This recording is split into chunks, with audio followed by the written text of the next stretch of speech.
دوستو آج ہم ایسے دور میں جی رہے ہیں کہ جس دور میں مسلمانوں کی نئی نسل کے بچے اپنی ہسٹری کو پڑھنے سے بوریت محسوس کرتے ہیں۔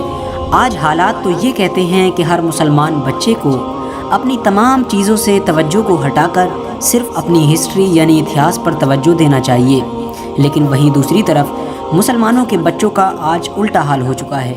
وہ لوگ اپنی ہسٹری کو پڑھنے کی بجائے پب جی، ٹک ٹاک جیسے فالتو کے ایپس پر اپنا ٹائم برباد کر رہے ہیں، اور یہی وجہ ہے کہ ہم تمام لوگ دھیرے دھیرے پہلے کے لوگوں کے مقابلے میں اپنے مذہب یعنی مذہب اسلام سے دور ہوتے جا رہے ہیں۔ دوستو ہم سب کے لیے ہسٹری کو پڑھنا اس لیے بھی ضروری ہو جاتا ہے کیونکہ جب ہم سب لوگ اپنی ہسٹری کو پڑھیں گے اور اس ہسٹری میں ہم اپنے بڑے بڑے ہیروز کے بارے میں پڑھیں گے تو ظاہر ہے کہ ہم ان کے نقش قدم پر چل کر ہی اپنا خود کا یا پھر اپنے مذہب کا یا پھر اپنے ملک کا نام ہسٹری میں لکھوا سکیں گے، کیونکہ ایک بہت ہی مشہور کہاوت ہے کہ اگر تم چاہتے ہو کہ اتہاس تمہیں یاد رکھے تو تم بھی اپنا اتہاس یاد رکھو۔ دوستو آج کی اس ویڈیو میں ہم بات کریں گے ایک ایسے اسلام کے مہان یودھا کے بارے میں کہ جس کی بہادری اور پیترے بازی کی تعریف نہ صرف مسلمان بلکہ غیر مسلم بھی کرتے آئے ہیں۔ دوستو اتہاس کا یہ مہان یودھا کتنا زیادہ طاقتور اور ہوشیار تھا، اس بات کا اندازہ صرف اس بات سے لگایا جا سکتا ہے کہ اسلام کے پیغمبر یعنی حضرت محمد صلی اللہ تعالیٰ علیہ وسلم نے اس یودھا کو سیف اللہ کا نام دیا تھا۔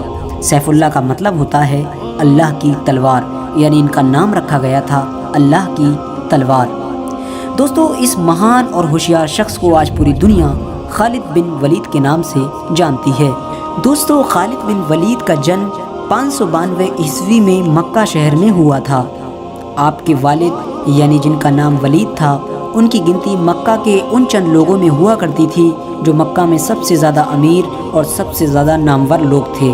دوستو جس وقت اسلام کے پیغمبر یعنی حضرت محمد صلی اللہ علیہ وسلم نے نبوت کا اعلان کیا اور لوگوں کو اسلام کی طرف بلانا شروع کیا، اس وقت خالد بن ولید ان لوگوں میں گنے جاتے تھے کہ جو لوگ اسلام کے سب سے زیادہ مخالف تھے۔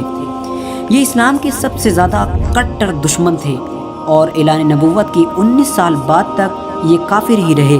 یہ اسلام کے اتنے زیادہ بڑے دشمن تھے کہ ہمیشہ اسلام کو ہی مٹانے کے بارے میں سوچا کرتے تھے، ہمیشہ اسلام کے خلاف سازش کرنے والوں کے ساتھ ہی میں بیٹھا کرتے تھے۔ مگر دوستو جگ ظاہر ہے کہ اللہ تعالیٰ کی تو شان ہی نرالی ہے، کوئی نہیں جانتا کہ اللہ تعالیٰ کسے ہدایت دے دے، اور یہی خالد بن ولید کے ساتھ ہوا۔ دوستو جب بھی مسلمانوں اور کافروں کے درمیان جنگ ہوا کرتی تھی تو زیادہ تر جنگوں میں کافروں کی طرف سے فوج کے سپہ سالار حضرت خالد بن ولید ہی ہوا کرتے تھے، کیونکہ یہ فوج میں سب سے زیادہ مہارت رکھا کرتے تھے۔ دوستو یقینی طور پر آپ نے وہ واقعہ تو ضرور سنا یا پڑھا ہوگا کہ جب جنگ احد کے موقع پر حضور اکرم صلی اللہ تعالیٰ علیہ وسلم نے مسلمانوں کی فوج میں سے کچھ صحابہ کو ایک پہاڑی کے راستے پر یہ کہہ کر کھڑا کر دیا تھا کہ چاہے مسلمان فوج جیتے یا ہارے لیکن تم لوگوں کو اس پہاڑی کے راستے سے نہیں ہٹنا ہے، کیونکہ وجہ یہ تھی کہ وہ پہاڑی ایسی جگہ پر تھی کہ مکہ کے کافروں کی فوج اگر چاہتی تو اس پہاڑی کے راستے سے پیچھے سے آ کر مسلم فوج پر چپکے سے حملہ کر سکتی تھی۔ لہٰذا حضور اکرم صلی اللہ علیہ وسلم نے اسی وجہ سے اس پہاڑی پر چند صحابہ کو کھڑا کر دیا تھا تاکہ کافر ادھر سے کسی بھی صورت میں حملہ نہیں کر سکیں۔ دوستو بہت خطرناک جنگ ہوئی، مسلمانوں نے گنتی میں کم ہونے کے باوجود بھی مکہ کے کافروں کو دھول چٹا دی، لیکن یقیناً خدا تعالیٰ کو کچھ اور ہی منظور تھا۔ جن چند لوگوں کو اسلام کے پیغمبر یعنی حضور اکرم صلی اللہ تعالیٰ علیہ وسلم نے پہاڑی کے راستے پر کھڑا کیا تھا، ان لوگوں نے جب دیکھا کہ مسلمان جنگ جیت گئے ہیں اور کافروں کے مال کو لوٹنے لگے ہیں تو ان لوگوں میں سے زیادہ تر لوگوں نے بھی اپنی جگہ چھوڑ دی اور میدان میں آ کر خوشی منانے لگے۔ اس کا نتیجہ یہ ہوا کہ خالد بن ولید جو اس وقت کافروں کی فوج میں شامل تھے اور اس وقت کافر ہوا کرتے تھے اور جنگ میں بھی بہت زیادہ مہارت رکھا کرتے تھے، انہوں نے اپنے چند لوگوں کے ساتھ میں پیچھے سے مڑ کر اس پہاڑی والے راستے سے مسلمانوں پر دوبارہ حملہ کیا۔ یہ اتنا خطرناک حملہ تھا کہ مسلمانوں کو کچھ سمجھ ہی نہیں آیا کہ آخر یہ کیسے ممکن ہو گیا۔ خالد بن ولید نے اپنی تلواروں سے لگاتار کئی صحابہ کو شہید کر دیا اور دیکھتے ہی دیکھتے پوری جنگ کا نقشہ بدل گیا۔ وہ جنگ جو مسلمان جیت چکے تھے اب ان کی ہار میں بدل چکی تھی، اور یہ سب کچھ ہوا تھا خالد بن ولید کی مہارت کی وجہ سے، جو اس وقت کافر ہوا کرتے تھے۔ دوستو صلح حدیبیہ کے بعد حضرت خالد بن ولید اکثر پریشان رہنے لگے تھے اور ان کی پریشانی کی صرف ایک ہی وجہ تھی اور وہ وجہ تھی اسلام کی دن و دن ترقی ہونا۔ دوستو وہ ہمیشہ سوچتے رہتے تھے کہ آخر کیا وجہ ہے کہ کافروں نے کئی بار مسلمانوں کو جنگ کے میدان میں چیلنج کیا ہے، لیکن کافروں نے ہمیشہ اچھے ہتھیار اور اچھے جنگجو اپنے پاس ہونے کے باوجود بھی ہمیشہ مسلمانوں سے منہ کی کھائی ہے۔ ان کے دماغ میں عجیب عجیب باتیں آیا کرتی تھیں۔ وہ سوچتے تھے کہ آخر کیا وجہ ہے کہ مسلمان ہمیشہ ہم سے جیت جاتے ہیں، کہیں ایسا تو نہیں کہ مسلمانوں کے ساتھ کوئی غیبی طاقت ہو۔ کبھی ان کے دماغ میں آتا کہ کہیں ایسا تو نہیں کہ محمد سچ میں ہی اللہ کا رسول ہو۔ دوستو حضرت خالد بن ولید ان تمام باتوں سے پریشان ہی تھے کہ اچانک سے ایک دن ان کے بڑے بھائی کا ان کے پاس ایک خط آتا ہے۔ اس خط میں لکھا ہوا تھا کہ اے خالد تم کہاں ہو؟ حضرت محمد صلی اللہ علیہ وسلم نے مجھ سے تمہارے بارے میں پوچھا ہے کہ آخر خالد کہاں ہے۔ اس خط میں ان کے بھائی نے لکھا تھا کہ میں چاہتا ہوں کہ تم اس اندھیری دنیا سے نکل کر اسلام کی روشنی کی طرف آؤ اور اسلام میں داخل ہو جاؤ۔ یہ خط پڑھتے ہی حضرت خالد بن ولید کے اوپر اس خط کا اتنا خطرناک اثر ہوا کہ آپ فوراً پیغمبر محمد صلی اللہ تعالیٰ علیہ وسلم کی طرف روانہ ہوئے اور ان کی خدمت میں حاضر ہو کر اسلام قبول کر لیا، یعنی اسلام دھرم میں شامل ہو گئے۔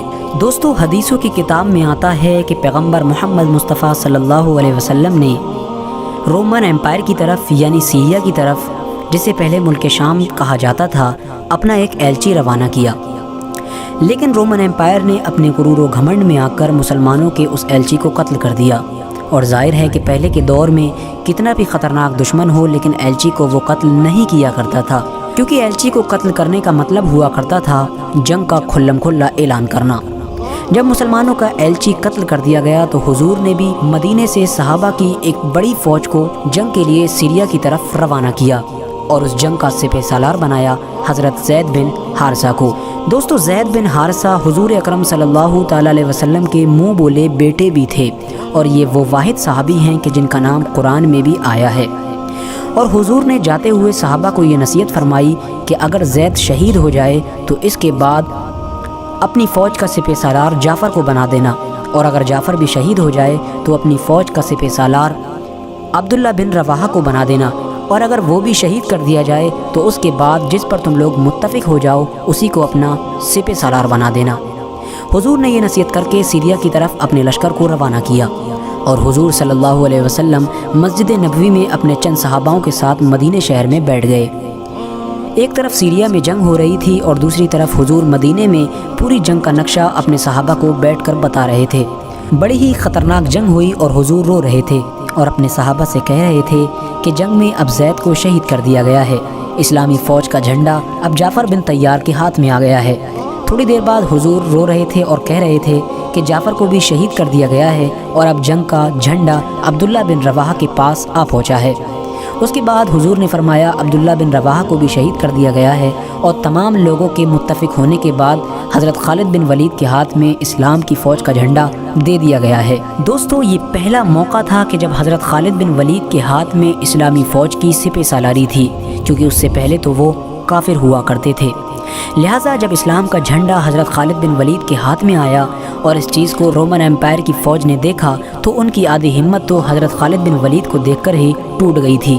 اس کی وجہ یہ تھی کہ دور دور کے لوگ اس بات کو جانا کرتے تھے کہ مکہ کے مشرکین میں ایک خالد نام کا ایسا جنگجو موجود ہے جو اپنے سامنے کسی کو نہیں ٹکنے دیتا ہے۔ ظاہر ہے اب یہ اسلام میں داخل ہو چکے تھے اور اب یہ اسلامی فوج میں تھے، لیکن اپنی پرانی جنگی مہارتوں کو کبھی نہیں بھولے تھے۔ دوستو بہت خطرناک جنگ ہوئی اور حضرت خالد بن ولید کی سپہ سالاری میں مسلمانوں نے یہ جنگ جیت لی، اور اس جنگ میں حضرت خالد بن ولید اتنے جوش کے ساتھ لڑے اور اتنی خطرناک طریقے سے لڑے کہ اس جنگ میں حضرت خالد بن ولید رضی اللہ تعالیٰ عنہ کے ہاتھ سے 9 تلواریں ٹوٹ گئی تھیں۔ دوستو سوچئے 9 تلواریں، یقیناً ایک تلوار بھی کسی مرد کے ہاتھ سے ہی ٹوٹ سکتی ہے، اور جس کے ہاتھ سے 9 تلواریں ٹوٹیں، سوچئے اس نے اس جنگ میں کتنے لوگوں کو قتل کیا ہوگا۔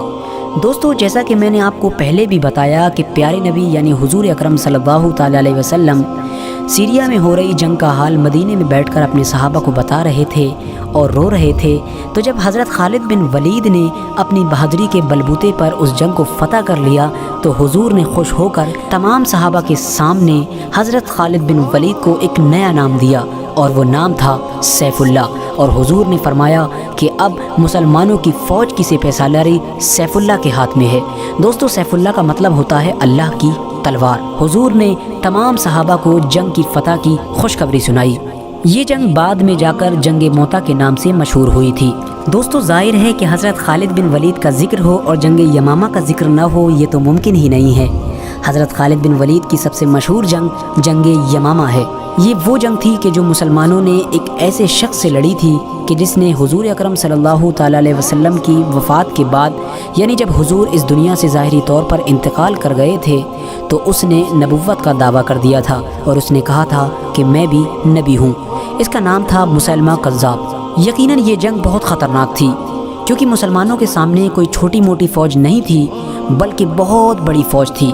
اس فوج کی تعداد تھی تقریباً 50 سے 60 ہزار، لیکن ظاہر ہے کہ مسلمان بھلے ہی کم تھے، لیکن ان کا سپہ سالار ایسا خطرناک انسان تھا جس کا نام تھا حضرت خالد بن ولید۔ حضرت خالد بن ولید نے اپنے پیتروں اور ہوشیاری سے مسیلمہ کذاب کی اتنی بڑی فوج میں تباہی مچا دی، اور وہ لوگ گھبرا کر اپنے قلعوں میں واپس بھاگنے پر مجبور ہو گئے۔ حضرت خالد بن ولید نے ان کے قلعوں کو چاروں طرف سے گھیر لیا اور مسیلمہ کذاب کو قتل کر دیا گیا۔ اس کے بعد یہ جنگ بھی جیت لی گئی۔ حضرت خالد بن ولید حضرت ابوبکر صدیق کی خلافت کے پورے دور میں مسلمانوں کے آرمی چیف بنے رہے، یعنی مسلم فوج کے سپہ سالار بنے رہے۔ لیکن جب جنگ یرموک کا وقت آیا اور اس وقت تک حضرت ابوبکر صدیق کی وفات ہو گئی تھی اور حضرت عمر فاروق اعظم رضی اللہ تعالیٰ عنہ مسلمانوں کے خلیفہ بن چکے تھے، تو حضرت عمر رضی اللہ تعالیٰ عنہ نے حضرت خالد بن ولید کو مسلمانوں کے آرمی چیف کے پد سے ہٹا دیا۔ دوستو، آج بھی بہت سے مسلمانوں کے دماغ میں بھی یہی غلط فہمی رہتی ہے کہ حضرت عمر فاروق اعظم نے ایک ایسے سپہ سالار کو آرمی چیف کے پد سے کیوں ہٹا دیا جو ہر جنگ میں مسلمانوں کی فوج کو فتح دلا رہا تھا۔ اس کی مین وجہ یہ تھی کہ حضرت عمر فاروق اعظم رضی اللہ تعالیٰ عنہ کی ان سے کوئی ذاتی دشمنی نہیں تھی، بلکہ اس کی اصل وجہ یہ تھی کہ حضرت خالد بن ولید کی سپہ سالاری میں مسلمان لگاتار فتح پہ فتح حاصل کیے جا رہے تھے، اور لگاتار فتح حاصل کرنے کی وجہ سے مسلم فوج کے سپاہیوں کے دماغ میں یہ بات بیٹھ چکی تھی کہ ہم حضرت خالد بن ولید کی وجہ سے ہی جنگ کو جیتتے ہیں، یعنی اگر کسی جنگ میں ہمارے ساتھ خالد بن ولید نہیں ہوں گے تو ہم اس جنگ کو کبھی نہیں جیت پائیں گے۔ مسلم سپاہیوں کی اسی سوچ کو مٹانے کے لیے حضرت عمر فاروق نے حضرت خالد بن ولید کو آرمی چیف کے پد سے ہٹا کر ان کی جگہ پر حضرت ابو عبیدہ ابن جراح کو بیٹھا دیا تھا۔ حضرت عمر کے اس فیصلے سے پورے مدینے میں افراتفری مچ گئی، لوگوں کے درمیان ادھر ادھر کی باتیں ہونے لگی۔ تمام لوگ کہنے لگے، ارے عمر نے یہ کیسا فیصلہ لے لیا، اب مسلم فوج کا کیا ہوگا؟ اتنی بڑی فوج کے سامنے مسلم فوج کیسے مقابلہ کرے گی؟ اگر مسلمان ہار گئے تو کون ذمہ دار ہوگا؟ لیکن دوستو، خدا کو کچھ اور ہی منظور تھا۔ مسلمانوں نے جنگ یرموک میں بڑی فتح حاصل کی، اور اس فتح کے بعد حضرت عمر فاروق رضی اللہ تعالیٰ عنہ مسجد نبوی میں داخل ہوئے اور آپ نے لوگوں کے سامنے خطبہ دیا۔ آپ نے لوگوں سے کہا کہ اے لوگو، میں تم لوگوں سے اسی سوچ کو تو مٹانا چاہتا تھا۔ تمہیں کیا لگتا ہے کہ ہمیں جتنی جنگوں میں بھی فتح حاصل ہوتی ہے وہ خالد کی وجہ سے ہوتی ہے؟ نہیں، بلکہ ہم کو فتح خالد کے رب کی وجہ سے ملتی ہے۔ کل کو خالد نہیں رہے گا تو تم کیا سمجھتے ہو کہ اسلام ختم ہو جائے گا؟ نہیں، اسلام کو تو ہمیشہ رہنا ہے، کیونکہ اسلام ہمیشہ سے تھا اور ہمیشہ ہی کے لیے رہے گا۔ میرے پیارے دوستو، حضرت خالد بن ولید نے اپنی پوری زندگی میں تقریباً 200 جنگیں لڑی تھیں، اور یہ دنیا کے پہلے ایسے آرمی چیف تھے کہ جنہوں نے اپنی پوری زندگی میں ایک بھی جنگ نہیں ہاری تھی۔ یہاں تک کہ وہ ایک جنگ جو انہوں نے کافروں کی طرف سے مسلمانوں کے خلاف لڑی تھی، یعنی جنگ احد، اس میں بھی ان کو فتح حاصل ہوئی تھی۔ اسلام میں داخل ہونے کے بعد یہ تقریباً 7 سے 8 سال لگاتار کافروں سے جنگ لڑتے رہے تھے۔ اپنی زندگی کے آخری وقت میں یہ بیماری کی وجہ سے بستر پر آ گئے تھے۔ اس کے بعد تمام صحابہ ان کی چارپائی کے ارد گرد کھڑے ہوئے تھے۔ حضرت خالد بن ولید اس بستر پر لیٹ کر زار و قطار رو رہے تھے۔ صحابہ نے پوچھا، اے خالد بن ولید، تم کیوں رو رہے ہو؟ حضرت خالد بن ولید فرماتے ہیں کہ میرے جسم پر کوئی بھی ایسا حصہ نہیں ہے جہاں پر کسی تلوار یا نیزے کا نشان نہ ہو۔ میں نے اپنی زندگی میں سینکڑوں جنگیں لڑی ہیں، لیکن اس کے باوجود بھی آج میں بستر پر ایک بوڑھے اونٹ کی طرح مر رہا ہوں۔ میری بھی خواہش تھی کہ میں کسی جنگ میں قتل ہو کر ایک شہید کا درجہ حاصل کروں، لیکن ایسا نہیں ہو سکا۔ وہاں پر موجود صحابہ نے حضرت خالد بن ولید رضی اللہ تعالیٰ عنہ سے کہا کہ اے خالد بن ولید رضی اللہ تعالیٰ عنہ، ایسا کیسے ہو سکتا تھا، کیونکہ اللہ کے نبی نے آپ کو سیف اللہ یعنی اللہ کی تلوار کا لقب دیا ہے۔ اگر آپ کسی جنگ میں شہید ہوتے تو کافر کہتے کہ دیکھو اللہ کی تلوار ٹوٹ گئی، تو یقیناً جب آپ اللہ کی تلوار ہیں تو ایسا نہیں ہو سکتا تھا کہ آپ کو کوئی بھی قتل کر سکے۔ دوستو، اپنی آج کی اس ویڈیو کا ہم یہیں پر اختتام کرتے ہیں۔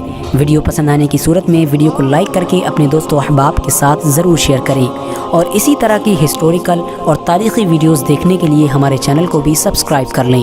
السلام علیکم ورحمۃ اللہ وبرکاتہ۔